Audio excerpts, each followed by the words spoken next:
20. 애신품. 옛날 다마라라는 나라가 있었고 그 성에서 7리쯤 떨어진 곳에 정사가 있었다. 500사문들은 항상 거기에서 경전을 읽고 돌을 닦았다. 어떤 늙은 비구가 있었는데 이름을 마하로라고 하였다. 그는 사람됨이 우둔하고 답답하여 500도인들이 돌아가면서 가르쳤으나 여러 해 동안 한 개성도 외우지 못하였다. 여러 사람들은 그를 업신여겨 같이 어울리지 않고 항상 저를 지키면서 청소나 하게 하였다. 그 후 어느 날 그 나라 왕이 모든 도인들을 궁중으로 초청하여 공양을 올리게 되었다. 그때 마하로 비구가 스스로 생각하였다. 나는 이 세상에 나서 이처럼 우둔하고 답답하여 개송 하나도 외우지 못하므로 남의 천대를 받는다. 살아서 무엇하랴? 그리고는 노끈을 가지고 뒷동산 큰 나무 밑으로 가서 목을 메어 자살하려 하였다. 부처님께서 도 안으로 멀리서 그것을 보시고 나무신으로 변화하셨는데 반쯤은 사람의 몸을 나타내어 그를 나무라며 말씀하셨다. 쯧쯧, 못난 비구야, 왜 그런 짓을 하려고 하느냐?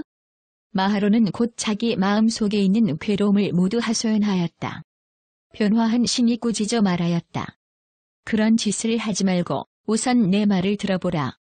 과거 가섭 부처님 때 너는 삼장사문이 되어 500명의 제자를 거느리고 있으면서 스스로 지혜가 많다고 생각하여 남을 업신여겨 경전의 이치를 아껴 조금도 남에게 가르쳐주지 않았었다. 그래서 세상에 날 때마다 모든 감관이 우둔하게 된 것이다. 그러니 제 자신을 탓해야 하거늘 왜 스스로 몸을 해치려 하는가? 그리고는 세존께서 큰 광명을 나타내시고 곧 개송을 말씀하셨다. 사람이 만일 제 몸을 사랑하거든 삼가고 단속하여 제 몸을 지키고 법 깨닫기를 바라는 사람은 바른 법을 배우되 게을리하지 말라. 먼저 제 몸을 제일로 삼아 언제나 스스로 힘써 배우고 남을 가르쳐 이롭게 하되 게을리하지 않으면 지혜 얻으리. 먼저 제 자신 바로잡기를 배우고 그런 다음에 남을 바로잡아야 한다. 내 몸을 길들여 지혜에 들어가면 반드시 최상의 경지에 이르리라.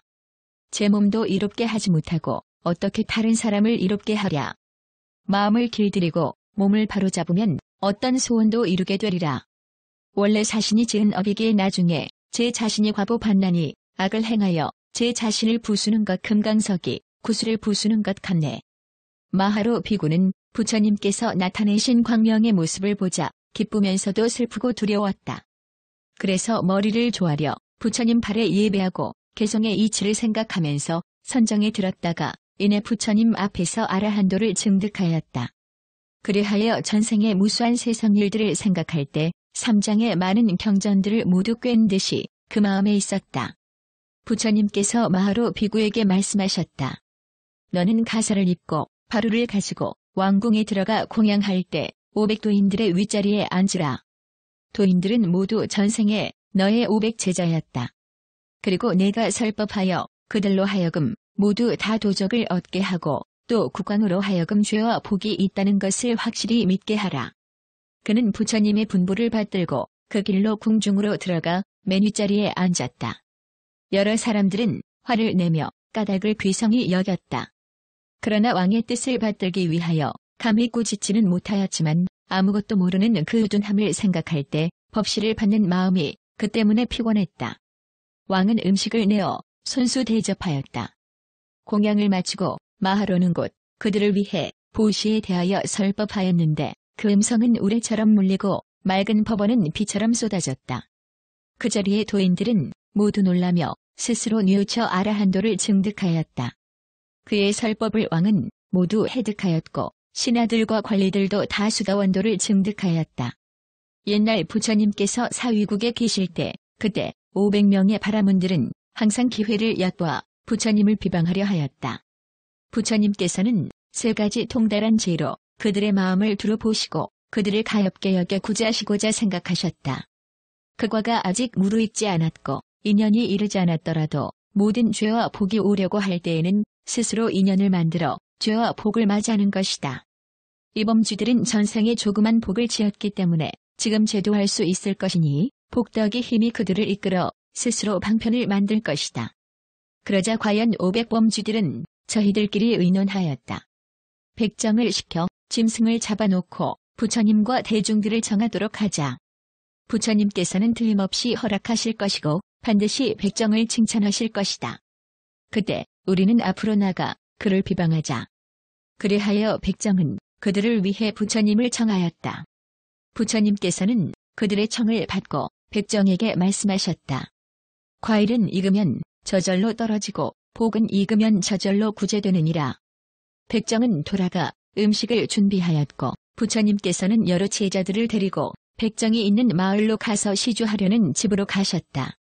범주들은 모두 기뻐하면서 말하였다. 오늘에야 비로소 부처님의 허점을 얻었다.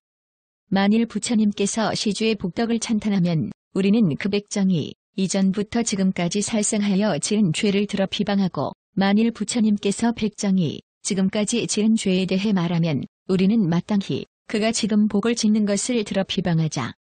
이 두 가지 방법으로 부처님의 허점을 누려보자. 부처님께서 그 집에 이르러 자리에 앉으셨다. 물을 돌리고 공양이 나왔다. 그때 세존께서 대중들의 마음을 관찰하여 그들을 제도할 수 있다고 생각하시고 곧 혀를 내어 얼굴을 덮었다가 다시 귀를 핥으시고는 큰 광명을 누워온 성안을 두루 비추시고 맑은 음성으로 개송을 읊어 축원하셨다. 거룩한 진인의 가르침대로 바른 도로서 몸을 살리면 어리석은 사람은 그것을 보고 질투하면서 악이라 한다. 악을 행하면 악이 과보받는 것, 마치 괴로움에 종자 심은 것 같나니 악을 지어 스스로 그 죄를 받고 선을 지어 스스로 그 복을 받는다. 선이든 악이든 반드시 무르익는 법이니 그것은 남이 대신할 수 없다. 선을 행하여 선의 과보받는 것, 마치 달콤한 종자 심은 것 같다네. 부처님께서 기송 읊기를 마치시자 500범주들은 마음이 저절로 풀려 부처님 앞에 나아가 온몸을 땅에 던져 예배한 뒤 합장하고 부처님께 아뢰었다. 저희들은 고집세고 어리석어 미처 거룩한 가르침을 알지 못하였습니다. 원컨대 가엾게 여기시어 사문이 되게 하여 주십시오. 부처님께서 곧 받아들여 모두 사문으로 만드셨다. 마을 사람들은 젊은이건 늙은이건 부처님의 신통 변화를 보고 기뻐하지 않는 이가 없어 모두 도적을 증득하게 되어 현성이라 불려지고 다시는 백정이라는 이름이 없어졌다. 부처님께서는 공양을 마치시고 이내 정사로 돌아오셨다.